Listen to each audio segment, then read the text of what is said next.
First to Gabriella Power in Sydney, where celebrations have been underway on the beautiful Sydney Harbour once again, Gab.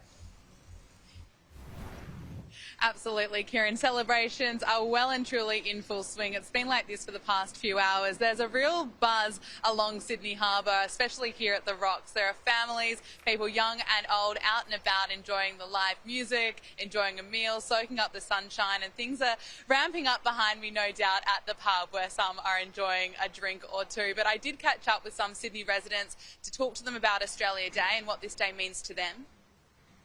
How lucky we are, really, compared to what's going on around the rest of the world. What does it mean to you, Australia Day? Oh, freedom. Living in the best country in the world. Very lucky to live in such a beautiful country. Acknowledgement of our country and of the Indigenous people who were here first. It's wonderful to be Australian. We're so lucky to live here. And I think you really need to appreciate just how lucky we really are.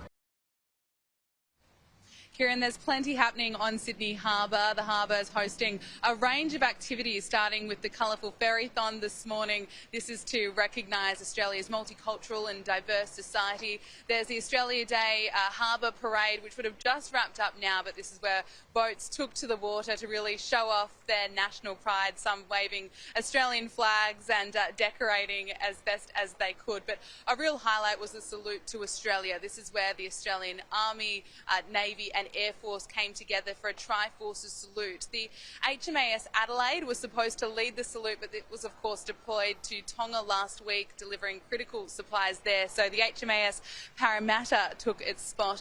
But at the ceremony here on shore, we heard from the New South Wales Governor. Some Australians shared their stories, and we welcomed the newest Australian members, I should say, with some people becoming Australian citizens for the very first time. So a very special day for many here, Kieran. Gab, thank you for that. It's been a low-key day meantime, Australia Day in Victoria. COVID resulting in official events being scaled back. Mark Stevens is live in Melbourne, and it's been a bit of a quiet one, Mark.